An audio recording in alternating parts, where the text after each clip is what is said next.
Baik, bismillahirrahmanirrahim. Assalamualaikum warahmatullahi wabarakatuh.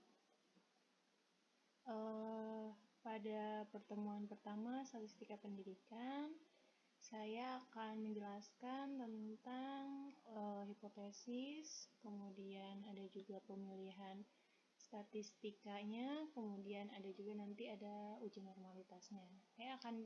Pertama saya akan menjelaskan tentang hipotesis dalam penelitian. Jadi untuk statistika pendidikan itu adalah lanjutan dari statistika dasar ya. Statistika pendidikan itu statistika yang akan digunakan nanti ketika mahasiswa akan menghadapi skripsi gitu ya. Jadi kalau misalkan penelitian kalian kuantitatif, otomatis nanti kalian memakai uji statistika. Nah, uji statistikanya ini akan dibahas di sini ya. Hipotesis dalam penelitian dulu kita akan bahas. Jadi dalam penelitian itu kan ada hipotesis ya. Hipotesis atau di sini kalau dibagi hipotesis, hupo dan tesis. Hupo itu sementara, kemudian tesis itu pernyataan atau teori.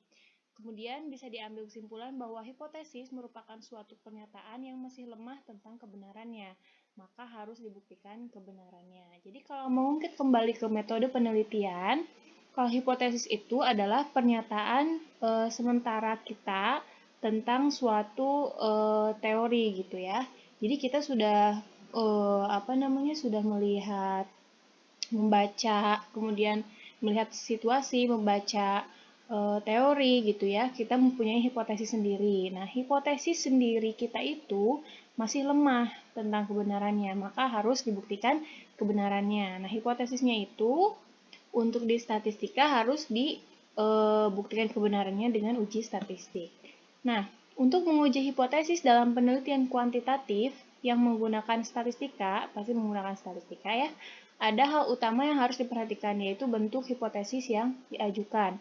Nah, hipotesis deskriptif, komparatif, dan asosiatif itu jenis-jenis hipotesis yang akan saya jelaskan. Yang pertama, dalam hipotesis komparatif dibedakan menjadi dua, yaitu komparatif untuk dua variabel dan lebih dari dua variabel. Nanti akan saya bahas ya.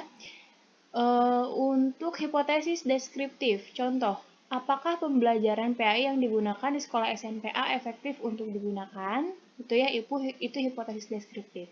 Kemudian yang kedua, apakah internalisasi nilai religius mempengaruhi tingkah laku siswa di sekolah? Itu deskriptif, jadi hanya menggambarkan tentang hipotesis kita saja gitu ya. Dan kebanyakan memakai tanda tanya seperti ini gitu. Itu hipotesis deskriptif. Kemudian hipotesis yang kedua adalah hipotesis komparatif atau perbandingan. Nah, di hipotesis komparatif ini tadi ada 2 variabel dan 3 variabel. Kemudian hipotesis juga untuk hipotesis statistiknya, baik di komparatif maupun di nanti asosiatif itu ada ujinya ada yang 2 pihak dan uji yang 1 pihak. Kalian bisa lihat di sini ada yang 2 pihak, ada yang 1 pihak. Bedanya untuk uji yang 2 pihak adalah hipotesis nolnya yaitu memakai tanda sama dengan dan tidak sama dengan untuk yang H alternatif. Kalau misalkan uji 1 pihak, jadi berpihak gitu ya, si hipotesisnya, maka tanda yang digunakan adalah kurang dari sama dengan atau lebih dari sama dengan. Atau kalau di sini uji 1 pihak, H0-nya adalah kurang dari sama dengan dan juga H alternatifnya itu lebih dari gitu ya. Jadi ada dua pihak, ada 1 pihak gitu ya untuk uji hipotesis komparatif dan juga hubungan enggak ya. Gitu. Kemudian kita lihat uji 2 pihak, ada hipotesis statistik, ada penjabaran hipotesisnya gitu. Jadi dalam setiap skripsi itu pasti ada bentuk hipotesis statistik, kemudian di bawahnya ada penjabarannya gitu ya. Di sini H0 mu, ini mu namanya mu pria sama dengan mu wanita. Untuk H alternatifnya, mu pria tidak sama dengan mu wanita. Jadi penjabaran hipotesisnya sesuai dengan hipotesis penelitian kalian. Untuk H0 itu sudah pasti di sini tidak terdapat perbedaan yang signifikan gitu ya. Jadi untuk H0, H awal itu penjabaran hipotesisnya pasti di sini karena kan sama dengan ya. Jadi tidak terdapat perbedaan yang signifikan. Nah, misalkan ini motivasi antara pria dan wanita masuk jurusan PAI. Ininya bebas ya. Jadi kata penjabarannya itu di awalnya tidak terdapat perbedaan yang signifikan, misalkan antara apa dengan apa gitu ya. Kemudian hak alternatifnya itu kebalikannya, yaitu terdapat perbedaan yang signifikan. Karena di sini tandanya tidak sama dengan gitu ya. Jadi hak nolnya itu tidak terdapat perbedaan yang signifikan. Untuk hak alternatifnya itu terdapat perbedaan yang signifikan. Ininya yang membandingkan dua variabel ya. Karena di sini kan komparatif atau perbandingan. Jadi di sininya membandingkan dua variabel gitu ya. Variabel mungkin sudah dibahas di metode penelitian, jadi nggak akan dibahas lagi di sini ya. Kemudian uji satu pihak di sini contohnya mu A kurang dari sama dengan mu B dan hak alternatifnya mu A lebih dari mu B. Penjabarannya di sini H0 hasil belajar siswa yang menggunakan metode diskusi atau di sini mu A tidak lebih baik secara signifikan daripada hasil belajar siswa yang menggunakan metode ceramah. Ya, ini untuk H0-nya. Kemudian hak alternatifnya hasil belajar siswa yang menggunakan metode diskusi lebih baik secara signifikan daripada hasil belajar siswa yang menggunakan metode ceramah. Jadi di sini mu A-nya, mu A itu yang menggunakan metode diskusi, kemudian mu B-nya ini adalah siswa yang menggunakan metode ceramah, gitu ya. Jadi di sini kurang dari sama dengan, makanya di sininya tidak lebih baik secara signifikan. Karena di sini lebih besar berarti menggunakan metode diskusi lebih baik secara signifikan daripada hasil belajar siswa yang menggunakan metode ceramah gitu ya. Itu untuk dua variabel. Selanjutnya, kalau misalkan kalian mau pakai 3 variabel, di sini hipotesisnya mu yang pertama sama dengan mu yang kedua sama dengan mu yang ketiga. Kemudian hak alternatifnya adalah mu yang pertama tidak sama dengan mu yang kedua, tidak sama dengan mu yang ketiga gitu ya. Nah, penjabarannya kurang lebih sama, jadi tidak terdapat perbedaan yang signifikan antara, kalau ini disebutkannya di belakang gitu ya, antara jenis A, B, C, kemudian H alternatifnya itu terdapat perbedaan yang signifikan antara pemberian metode pembelajaran jenis A, B, dan C. Nah, tentang hipotesis ini, hipotesis komparatif dan asosiatif, jadi kan tadi hipotesis itu akan diuji kebenarannya gitu ya, akan diuji kebenarannya. Nah, jadi di sini hipotesisnya itu nanti setelah kalian analisis, hipotesis itu akan diterima atau ditolak gitu ya. Jadi hipotesis ini akan diterima atau ditolak. Dan patokannya adalah H0. Jadi H0 diterima jika apa-apa gitu ya. H0 diterima jika bla bla bla atau H0 ditolak jika bla bla bla gitu ya. Nanti setiap ujinya ada ketentuan H0 diterimanya seperti apa gitu ya. Nah, H0 diterima misalkan di sini kalau H0 diterima berarti kesimpulan yang kalian dapatkan dari uji statistika itu adalah H0. Jadi nanti kesimpulannya tidak terdapat perbedaan yang signifikan motivasi antara pria dan wanita masuk jurusan PAI. Misalkan itu H0 diterima. Kalau misalkan H0 ditolak, otomatis HA yang diterima. Jadi dapatnya kesimpulannya adalah terdapat perbedaan yang signifikan motivasi antara pria dengan wanita masuk jurusan PAI gitu ya. Nah, jadi bentuknya pasti kayak gini gitu. Bentuknya pasti H0 itu tidak terdapat perbedaan ya, untuk HA-nya itu terdapat perbedaan gitu ya. Seperti yang untuk yang uji satu pihak itu tidak lebih baik sama dengan lebih baik gitu. Itu ya. Itu untuk hipotesis komparatif. Kemudian di sini kita lihat untuk hipotesis asosiatif atau hubungan.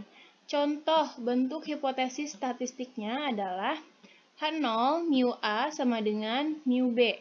Kemudian H alternatifnya itu mu A tidak sama dengan mu B. Ini mu ya, semuanya mu, semuanya pakai simbol mu gitu. Kenapa simbol mu? Karena mu itu mu itu mewakili tentang rata-rata populasi. Ya, mu itu artinya rata-rata populasi. Nah, kalau misalkan X bar itu rata-rata sampel, nah untuk mu itu rata-rata populasi gitu ya. Jadi pakainya mu. Tadi juga kan mu gitu ya. Nah, penjabaran hipotesisnya kalau misalkan hubungan, nah H0 tidak terdapat hubungan yang signifikan antara apa dengan apa gitu ya. Jadi kalau hubungan itu kan kalian mau mencari hubungan dari dua variabel gitu ya. Untuk yang tadi komparatif itu mau mencari perbandingan beda atau enggak, atau ada yang lebih baik atau enggak. Kalau untuk asosiatif ini untuk mencari hubungan ada atau enggak gitu ya. Nah, ini kalian nanti hipotesis untuk di penelitian, kalian pilih sendiri. Kalian mau di penelitiannya itu kalian mau mencari hubungan atau mau mencari perbedaan gitu ya. Nanti hipotesisnya beda. Kalau kalian mau mencari hubungan seperti ini, kemudian penjabarannya seperti ini. Kalau kalian mau mencari perbandingan, di sini ada perbedaan atau enggak, atau tidak lebih baik dan lebih baik, maka kalian berarti itu untuk komparatif gitu ya, hipotesisnya komparatif gitu. Jadi itu untuk tentang hipotesis ada deskriptif, komparatif, dan juga asosiatif gitu ya. Jadi nanti hipotesisnya itu diterima atau ditolak tergantung ke uji statistiknya apa. Nanti kita akan bahas selanjutnya. Kemudian di sini, nah statistika pendidikan, statistika juga di sini dibagi menjadi dua gitu ya. Statistika pendidikan berarti statistika yang digunakan dalam pendidikan gitu ya. Nah, di sini saya akan jelaskan statistikanya sendiri, dia ada dua yang dibagi dua gitu. Statistika inferensial dan statistika deskriptif. Atau kalau misalkan di kesehatan di sini inferensial itu bivariat, kemudian yang deskriptif itu univariat gitu ya. Nah, statistika inferensial dan statistika deskriptif memiliki perbedaan yang sangat mendasar dalam proses analisisnya. Secara umum, kedua jenis statistik ini pun memiliki tujuan yang berbeda, gitu ya. Statistik deskriptif atau univariat bertujuan untuk mendeskripsikan karakteristik data. Sedangkan statistik inferensial atau univariat bivariat ya, ini salah ya. Bivariat bertujuan untuk mengambil kesimpulan untuk populasi dengan menganalisis sampel. Apa sih bedanya? Statistik deskriptif biasanya hanya disajikan dalam bentuk tabel dan grafik. Sedangkan statistik uji yang digunakan pun terbilang sederhana, yang termasuk ke statistik deskriptif kayak rata-rata, varians, kemudian kuartil ya, itu masuknya ke statistik deskriptif. Kayak persen juga itu masuknya ke statistik deskriptif. Rata-rata, varians, modus, terus apa lagi? Median gitu ya, itu masuknya ke statistik deskriptif karena hanya untuk mendeskripsikan karakteristik datanya. Sedangkan statistika inferensial adalah statistik yang digunakan sudah lebih kompleks. Jadi di sini seperti di tujuannya untuk mengambil kesimpulan untuk populasi dengan menganalisis sampel gitu ya. Jadi kalau statistik deskriptif itu untuk mendeskripsikan karakteristik datanya, kayak mean, median, modus, kemudian presentasenya, gitu ya. Nah, kalau statistika inferensial itu untuk mengambil kesimpulan untuk populasi yang digeneralisasikan ke populasi gitu ya. Kalau deskriptif itu cuman menganalisis data yang ada, kalau statistik inferensial itu nanti dia untuk menggeneralisasikan ke populasi gitu ya.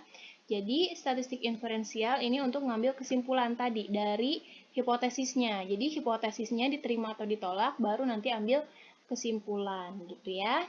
Nah, kalau pengen tahu lebih banyak bedanya di sini statistika inferensial dan deskriptif. Kalau deskriptif itu hanya mampu menggambarkan karakteristik datanya dan tidak bisa digunakan untuk mengambil kesimpulan pada tingkat populasi. Kenapa? Karena statistik deskriptif itu hanya menggambarkan data yang itu aja gitu ya. Karena sedangkan kan kalau penelitian kita cuma ngambil sampel kan. Nah, si sampel itu kalau misalkan statistik deskriptif itu hanya menggambarkan si sampel itu.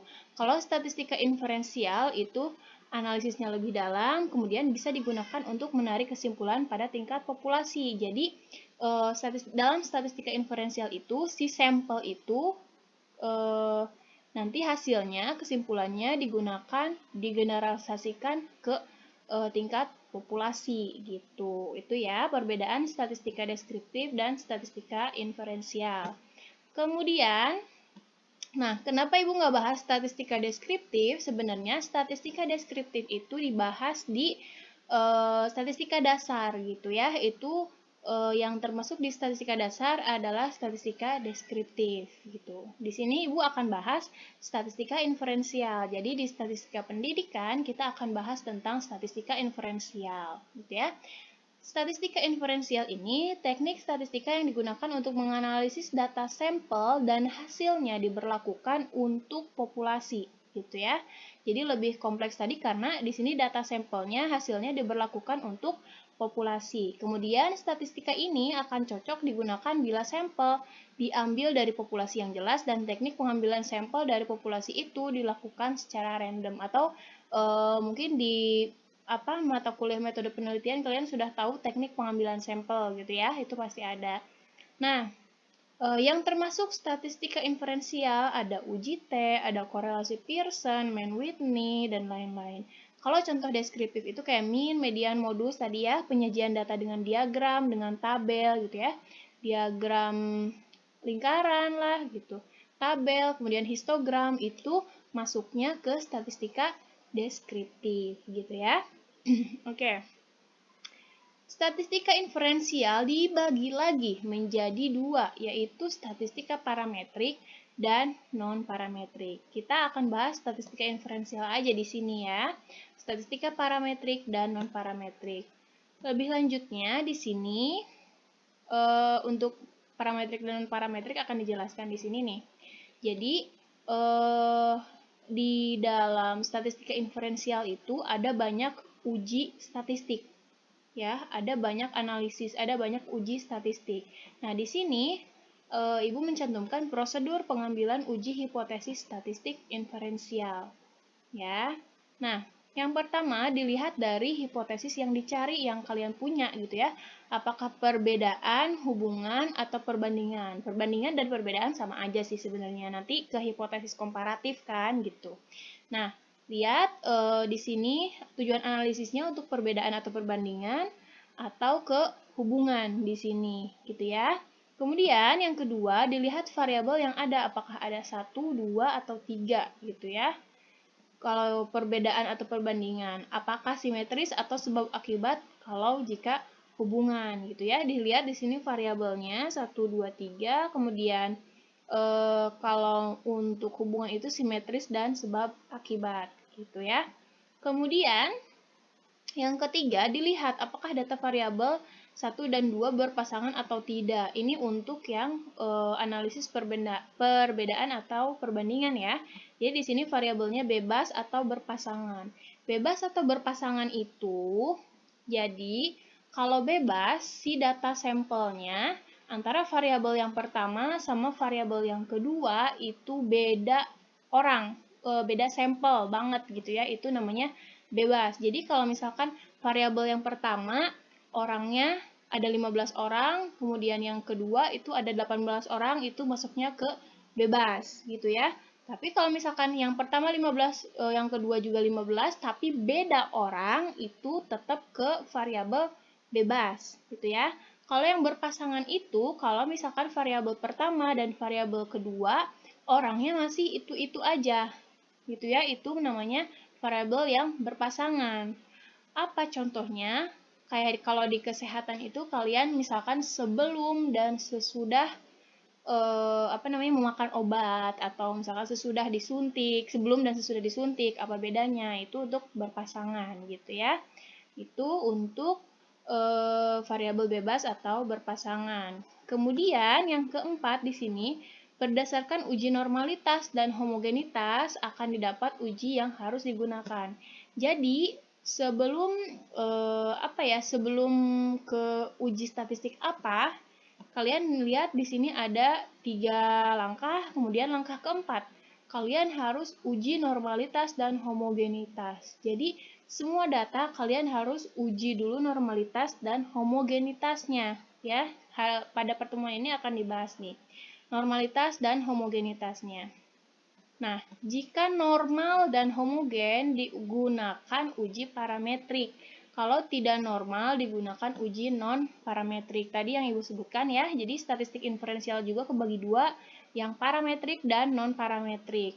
Kalau parametrik itu, kalau uji normalitas dan homogenitasnya normal dan homogen, digunakan uji parametrik. Kemudian, kalau statistika non-parametrik itu kalau datanya awalnya diuji normalitasnya ternyata nggak normal. Nah, jadi ke sini langsung ya. Di sini untuk yang parametrik, kemudian di sini untuk yang non-parametrik. Seperti itu. Nah, kemudian di slide selanjutnya, kita akan bahas pada pertemuan kali ini, kita akan bahas uji normalitas. Uji normalitas data. Uji normalitas data adalah uji yang dimaksudkan untuk memperlihatkan bahwa data sampel berasal dari populasi yang berdistribusi normal. Sebelum kita melakukan analisis data dan untuk menentukan uji yang cocok, apakah akan menggunakan uji statistik parametrik atau non-parametrik. Jadi perlu dilakukan uji normalitas, gitu ya. Kalau misalkan ada juga sih ya, tapi biasanya jangan ditiru ya. Ada juga orang yang nggak mau uji normalitas langsung ke non-parametrik. Itu bisa sebenarnya, cuman tidak disarankan gitu ya. Jadi sebaiknya uji normalitas dulu, kalau misalkan normal dan homogen ke parametrik, kalau pas pertama dicek udah nggak normal, langsung ke non-parametrik gitu ya. Nah, di sini ada kegunaan uji normalitas untuk menunjukkan bahwa data atau sampel yang diambil berasal dari populasi yang berdistribusi normal. Populasi yang berdistribusi normal tuh yang kayak gimana sih sebenarnya gitu ya. Populasi yang berdistribusi normal itu kalau kita gambarkan kurvanya itu kurva kayak gunung. Kurvanya kayak gunung. Jadi kurvanya tuh kayak gunung, terus jadi simetris gitu ya. Mungkin kalian bisa cari populasi yang berdistribusi normal, terus cari gambarnya. Itu pasti nanti dapat kurvanya yang ada gunungnya gitu ya. Gunungnya itu biasanya simetris gitu, simetris, dan gunungnya itu seperti namanya gunung gitu ya. Jadi yang tinggi itu di tengah-tengah. Yang tinggi itu di tengah-tengah, kemudian yang yang awal sama yang akhir itu lebih sedikit gitu. Jadi populasi yang berdistribusi normal itu adalah biasanya ya yang mempunyai mean, median, dan modusnya itu satu titik di tengah-tengah data. Biasanya seperti itu. Jadi data yang di tengah-tengah tuh banyak, kemudian data yang di awal sama yang di akhir. Maksudnya kalau dalam rentang kecil sampai gede tuh, yang kecil sama yang gede tuh datanya tuh sedikit gitu. Jadi banyaknya di tengah-tengah, banyaknya di rata-rata gitu ya. Itu. Kemudian sebagai dasar dalam mengkaji statistika parametrik dan statistika non-parametrik. Itu untuk kegunaan uji normalitas gitu ya. Kemudian uji normalitas juga ada macam-macam tekniknya. Ada Chi kuadrat, ada Kolmogorov-Smirnov, kemudian ada Shapiro-Wilk, dan juga Lilliefors. Nah, yang akan dibahas dalam perkuliahan ini adalah Kolmogorov-Smirnov dan juga Shapiro-Wilk ya. Di sini mungkin ada juga yang udah tahu Chi kuadrat karena di SMA udah pernah nih. Nah, Chi kuadrat itu sebenarnya metode yang udah agak lama dan udah jarang dipakai gitu ya. Jadi sekarang tuh yang lagi sering dipakai adalah Kolmogorov-Smirnov dan juga Shapiro-Wilk gitu. Nah, di sini akan dibahas Shapiro-Wilk dan juga Kolmogorov-Smirnov. Oke. Nah, kita lihat ke uji Shapiro-Wilk dulu yang pertama ya. Jadi di sini contoh soalnya berdasarkan data awal berat badan siswa kelas 8A yang diambil dari populasi SMPX, didapatkan data sebagai berikut. Jadi ini datanya berat badan ya.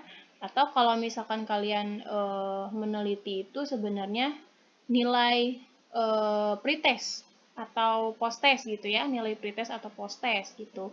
Nilai pretestnya ditulis, kemudian Selidikilah apakah data tersebut diambil dari populasi yang berdistribusi normal. Cari ya, awalnya cari dulu ini berdistribusi normal atau enggak pada alfa 5%. Nah, di sini ada alfa, ini alfa ya. Alfanya 5%. Nah, kenapa ada alfa? Soalnya alfa itu sama dengan taraf signifikansi atau tingkat kesalahan. Jadi, pada setiap penelitian pasti ada tingkat kesalahannya dong, gitu ya. Kayak kalau misalkan kita punya pabrik mie, menceritakan aja nih, Ibu pernah dapat mie yang ternyata di dalamnya itu nggak ada nggak ada bumbunya, gitu ya. Nah, itu kan berarti taraf kesalahan ya.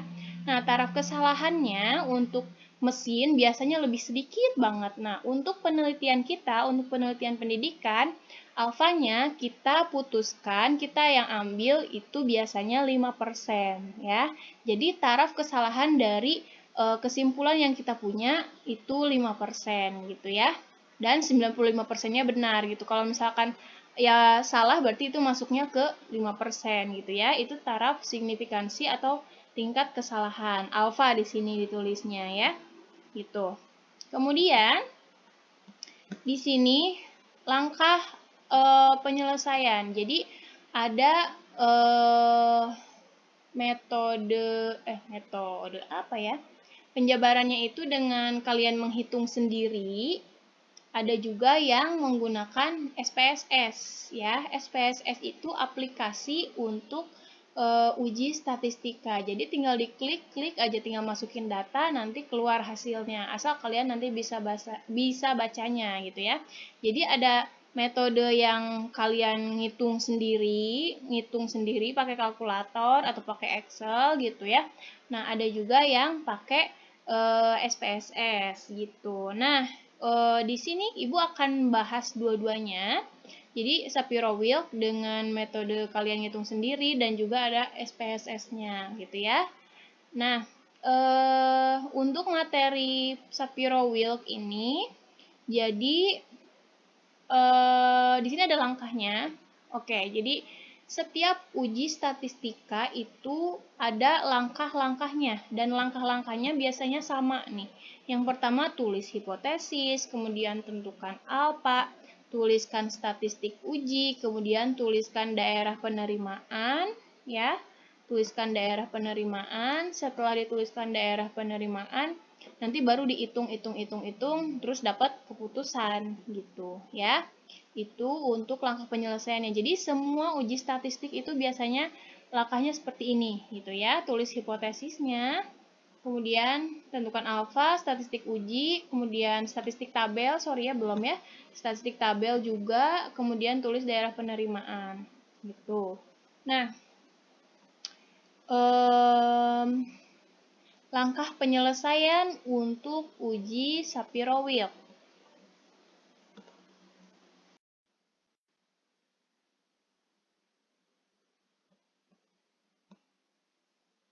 Yang pertama, tulis hipotesisnya, populasi berdistribusi normal dan HA-nya populasi tidak berdistribusi normal. Ini semuanya kayak gitu ya untuk uji normalitas nih ya. Untuk uji normalitas itu hipotesisnya H0 populasi berdistribusi normal dan H alternatifnya itu populasi tidak berdistribusi normal. Tentukan alfa. Alfanya tadi 0,05 atau 5% ya. Kemudian tuliskan statistik uji. Nah, statistik uji untuk uji Shapiro-Wilk ini ya, untuk uji Shapiro-Wilk itu ada ini rumusnya. D sama dengan sigma I sama dengan 1 sampai N XI dikurangi X bar kuadrat. Kemudian T3 atau statistik ujinya sendiri adalah 1 dibagi D, kemudian di sini ada kurung siku sigma I sama dengan 1 sampai K, bla bla bla. Aduh, pusing ya liatnya ya sebenarnya. Nah, kita akan bahas nanti gimana ini cara ngitungnya. Jadi untuk statistik uji setiap uji ini normalitas Shapiro-Wilk itu beda-beda gitu ya. Jadi statistik ujinya nanti rumusnya beda-beda. Kemudian ada di sini statistik tabel. Jadi statistik uji dan statistik tabel di sini harus dicari. Jadi di sini langkahnya adalah membandingkan statistik uji dan statistik tabel. Kalau statistik uji itu ngitung dari rumus, kalau statistik tabel itu kita lihat tabel. ya. Dan tabelnya juga beda-beda gitu setiap uji ya. Jadi untuk statistik uji Shapiro-Wilk ini rumusnya, kemudian statistik tabelnya ada tabel Shapiro-Wilk gitu ya. Nah, di sini setelah didapat nanti statistik tabelnya berapa, tuliskan daerah penerimaan tadi karena kita mau bikin kesimpulan kan. H0-nya diterima atau ditolak. Tuliskan daerah penerimaan. H0 diterima jika hasil statistik uji lebih besar sama dengan statistik tabel Shapiro-Wilk. Gitu ya. Atau di sini statistik uji simbolnya T3, kemudian statistik tabel di sininya alfa 0,05. Di sini statistik tabelnya pakai simbol ini gitu ya. Nah, H0 diterima kalau misalkan statistik ujinya lebih besar sama dengan statistik tabel. Jadi kalau angkanya lebih besar dari statistik tabel, maka H0 diterima, yaitu kesimpulannya adalah populasinya berdistribusi normal. Kalau misalkan statistik ujinya lebih kecil dari statistik tabel, maka H0-nya ditolak. Gitu ya. Jadi H0 ini diterima kayak gini, kalau sebaliknya berarti itu ditolak. Gitu ya. Kalau ditolak, otomatis yang diterima adalah H alternatif. Gitu. Jadi kalau misalkan H0 ditolak, kesimpulannya adalah HA, yaitu populasi tidak berdistribusi normal. Gitu ya. Itu untuk daerah penerimaannya. Nah, kemudian statistik ujinya gimana? Statistik tabelnya gimana? Kita akan lihat pertama di sini di slide selanjutnya ada tabel Shapiro-Wilk. Jadi di sini untuk menghitung statistik tabel gitu ya. Nah, kita lihat di sini tabel Shapiro-Wilk itu di sini N ya. Kemudian di sini ada 0,01, 0,02, 0,05, 0,1, 0,5 gitu ya. Nah, ini tuh apa? Ini tuh alfa. Ya. Kalau yang ke bawah, yang kolom ini adalah banyaknya sampel, banyaknya data ya. Ini banyaknya data. Kalau yang ini, yang ke pinggir ini, yang baris ini adalah alfa. Itu. Dilihat data kita, jumlah datanya berapa, kemudian alfanya berapa gitu ya. Nah, untuk di data yang tadi, jumlah datanya itu kita lihat. 1, 2, 3, 4, 5, 6, 7, 8, 9, 10, 11, 12, ada 24 ya. Ada 24 datanya, kemudian kita sudah tetapkan tadi alfanya 0,05 di sini ya. Ini 0,05, kemudian lihat angka 24. Angka 24 yang 0,05 di sini 0,916 ya, didapatnya 0,916. Jadi statistik tabelnya adalah 0,916 gitu ya. Aduh, di sini salah nih, sorry ya. 0,916 statistik tabelnya. Gitu ya. 0,916. Kemudian setelah itu statistik tabelnya udah didapat dari tabel Shapiro-Wilk ya. Jadi tabel Shapiro-Wilk ini kalau kalian cari di Google itu bakal sama kayak gini. Tabel Shapiro-Wilk, cari aja gitu ya. Tabel Shapiro-Wilk. Kemudian di sini hitung statistik uji. Statistik ujinya tadi kan rumusnya ini nih. T3 sama dengan 1 per D sigma bla bla bla bla, panjang banget gitu ya. Nah, statistik ujinya jadi di sini kalau kalian mau ngitung sendiri, kalian bikin tabel penolong. Gitu ya. Tabel penolongnya di sini ada 2 untuk statistik uji di tabel Shapiro-Wilk. Ya, di sini untuk tabel yang pertama ini ada N ya. N, kemudian di sini ada XI. Kemudian di sini ada XI dikurangi X bar. Kemudian di sini ada XI dikurangi X bar dikuadratkan. Nah, di sini dilihat N-nya kan tadi ada 24 ya sampelnya ya, datanya ya. Nah, di sini di XI si datanya itu diurutkan dari yang terkecil sampai yang terbesar. Ya, ini untuk tabel penolong Shapiro-Wilk. Jadi di sini datanya tadi yang paling kecil itu 18, kemudian yang paling besar itu ada 58 gitu ya. Nah, kemudian dijumlahkan nih datanya berapa? 18 tambah 19 tambah 23 gitu ya. Dihitungnya pakai kalkulator pasti gitu ya. Setelah dihitung pakai kalkulator atau pakai Excel. Kalian bisa cari pakai Excel gitu ya. Atau pakai Excel dihitung jumlahnya itu pakai formulanya pakai sum ya. Sum nanti diblok semuanya jadi berapa.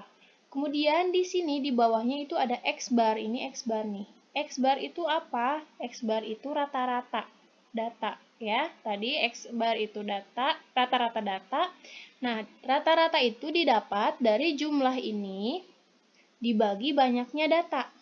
Ya. Jadi di sini 881 dibagi 24 gitu. Didapat di sini 36,7083 gitu ya. Itu untuk X bar-nya. Nah, X bar-nya dipakai di mana? X bar dipakai di kolom selanjutnya di sini ya. XI dikurangi X bar. Jadi XI-nya yang ini, ya, yang sebelahnya, dikurangi X bar tadi 36,7083. Jadi di sini 18 dikurangi 36,7083, hasilnya di sini. Gitu ya. Nah, di sini kalau untuk yang kolom yang kedua berarti 19 dikurangi 36,7083. Terus sampai ke bawah dihitung sampai yang 58 dikurangi 36,7083 ditulis gitu ya hasil perhitungannya, hasil pengurangannya gitu ya.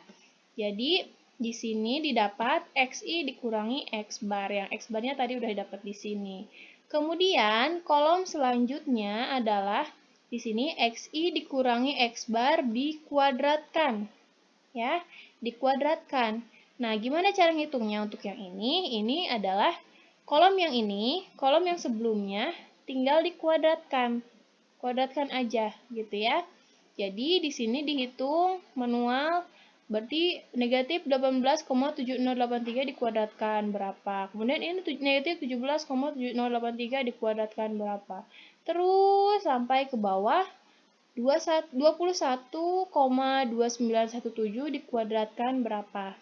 Gitu ya. Nah, ditulis semuanya ini. Sebenarnya di belakang komanya nggak usah 4 gini sih. Sebenarnya di belakang koma cukup 2 aja. Ya, untuk kita yang di pendidikan, di belakangnya cukup 2 angka di belakang koma sebenarnya ya. Nah, setelah itu, ini udah nih, XI dikurangi X bar dikuadratkan. Udah ditulis semuanya ya. Yang sebelahnya kemudian dikuadratkan. Kemudian, untuk kolom yang ini dijumlahkan. Ya, dijumlahkan kolom yang ini, untuk yang terakhir dijumlahkan nanti. Nah, setelah dijumlahkan, ini adalah yang dimaksud D. Ya, di rumus ini kan ada D-nya nih. Nah, ini yang D nih. D-nya udah kita dapat, D-nya ya. D-nya hasil penjumlahan ini. Kemudian, setelah itu kita bikin tabel penolong yang lain. Ya. Di sini ada K-nya itu 1 sampai 12, kemudian ada apa lagi ini ya, dilihat ya. 1 sampai 12, kemudian X, I dikurangi N ditambah 1, kemudian XI gitu ya. Nah, ini cara ngitungnya sebentar.